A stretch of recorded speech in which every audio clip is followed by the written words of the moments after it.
5 boats have been destroyed in a suspected arson attack at a Gold Coast marina.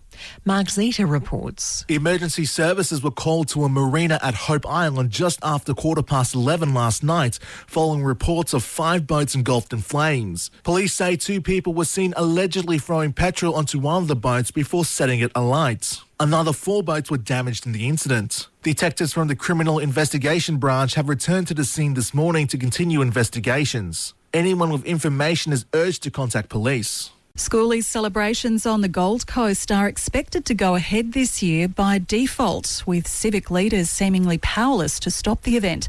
Mark Zita has more. The state government is under increasing pressure to cancel the event due to the COVID-19 pandemic. However, in a statement, the Education Minister, Grace, says the government is not responsible for the event and any celebrations should abide by coronavirus restrictions at that point in time.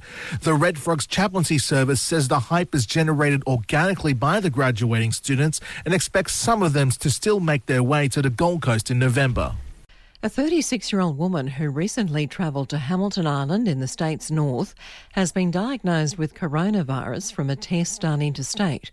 She's being treated in the Mackay Base Hospital and brings the total number of cases in Queensland to 69. Meanwhile, a school in Brisbane's west has suspended classes for 2 days to train teachers in the event of a coronavirus shutdown, as Mark Zita reports. Parents of St Peter's Lutheran College in Indooroopilly were notified yesterday afternoon that students in Prep to Year 10 will not be required at school today or tomorrow. Teachers will spend the 2 days in online classroom training in the event they are forced to shut down due to the coronavirus. Head of College Tim Kotzer says it's important to be prepared as much as possible. Year 11 and 12 students will still attend for exams. In addition, public transport is also stepping up measures to protect riders, with TransLink confirming increased cleaning and disinfecting measures for buses, trains and ferries. Churches across Queensland are preparing to move services online in response to the increasing threat of the virus.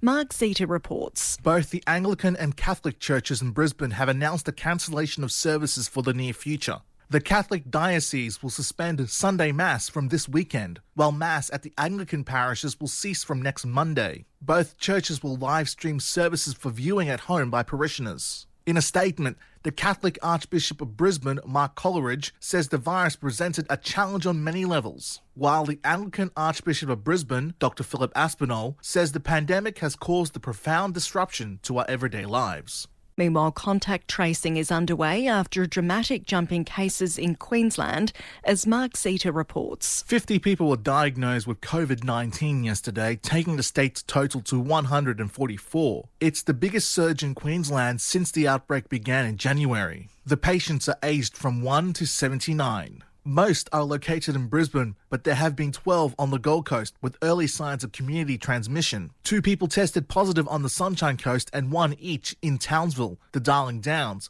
the West Moreton region and Cairns. More than 20,000 tests have been carried out, with new kits arriving this week.